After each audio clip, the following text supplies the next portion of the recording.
Hola, buenas noches. ¿Cómo están ustedes? Hi, this is Profe Frost. I teach all levels of Spanish, Spanish 1, 2, 3. And I am recording this back to school night presentation for level 2 for Spanish 2 students. Most of them, this is their second year with me as their Spanish teacher and possibly their third year having me as an educator in their classroom. So I'm very, very happy to be filming for all my students. Welcome, welcome. Bienvenidos. So I have a slide deck prepared for back to school night.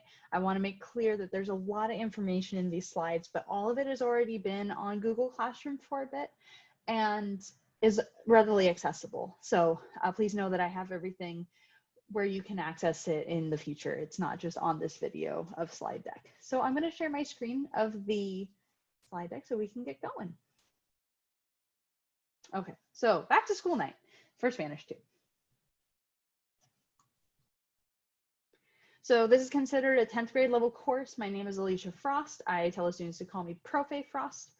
And my email is alicia.frost@cocospa.org should you need to contact me for any questions or concerns about the course, your student, or whatnot. So they asked us to put our personal bio and the link to our official school website. So the bio that I have tells you about where I started Spanish, my academics to become an educator, my arts background.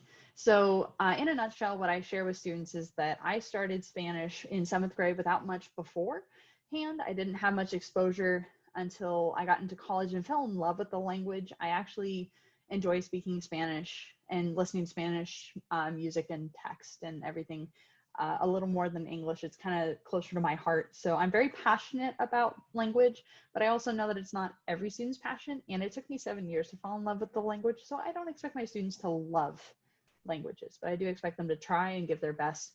And it will make it easier seeing it in the practical world, seeing how language is useful in the bigger picture. So like I said, all this information is on Google Classroom. The two places you'll find about 90% of this information are in the syllabi for Spanish 2 and in the course policy for Spanish 2 material. There's a lot of information specific to the Spanish courses that helps explain the framework in which my classes are running.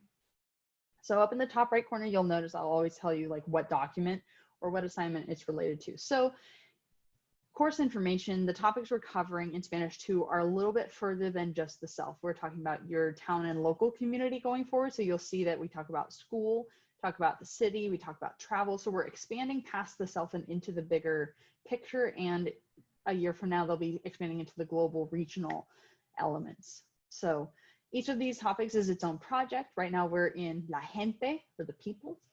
The title of the project is Como Eres, what are you like? And so we're covering identity and what people are like and what they like to do.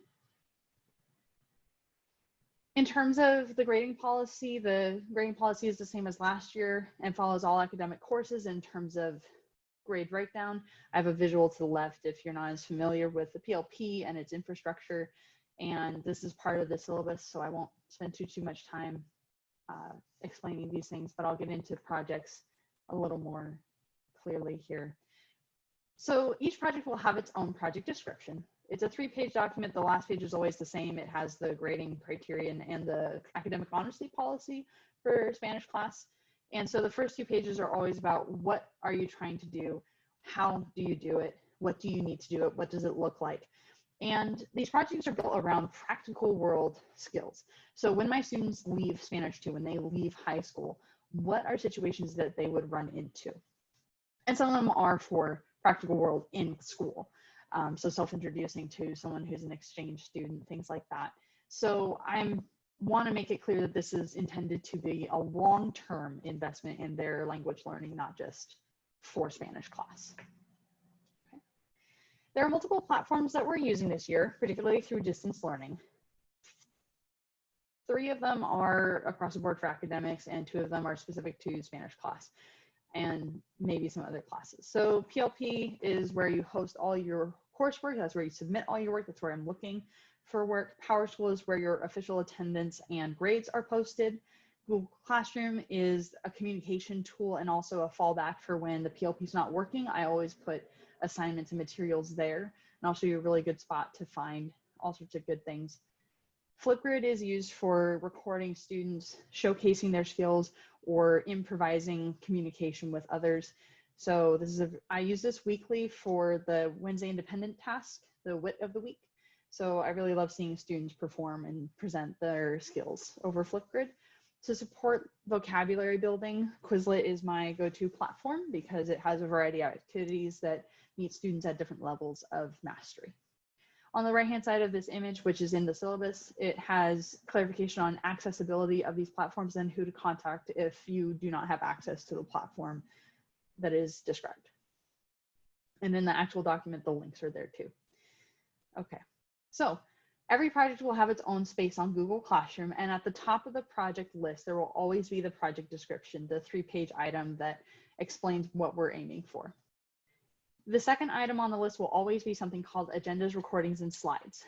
And the reason I'm bringing this up here is because when you open the document, it'll be a running live document, a syllabi of what we're covering, where the resources are, what's the checkpoint look like, relevant focus area. So it's a holding space for everything a student could possibly need.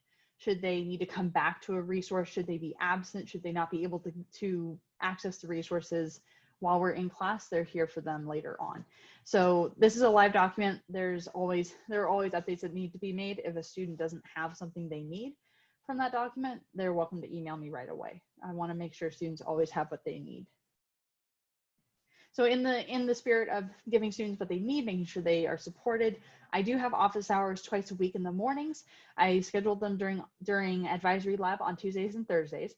They're drop-in for all 3 levels. It's a different link than the regular classes. So you just go to the calendar invite that every student has and pop on by. I also want to celebrate the fact that Mr. G is an educator that's with the all 3 Spanish levels for a 2nd year. And he has office hours on Wednesdays. I'm in training on Wednesdays like all other teachers, but he's available for an hour in the afternoons on Wednesdays to practice the Spanish, to converse in Spanish, to get clarification on a checkpoint, to do all the things that I would love to do on Wednesday but can't. So he's there for the students. He also has a calendar event for students to remind them that he's there for them. So lots of supports available. There's also by appointment, so I can also meet by appointment if a student wants to handle something in a more private manner, a little more confidential manner. That's always available. A lot of information, I know, so I want to just remind you that this is all on Google Classroom, or that everything I've shown you is a snip of a document that's already on Google Classroom. Most of it is in either the syllabus or the material called course policy. So please know that that's there. And then also some project specific items are in its own subset. Okay. Like I said, if you have any questions or concerns, please don't hesitate to email me at alicia.frost@cocospa.org. I want to thank you so much for your time and have a lovely evening.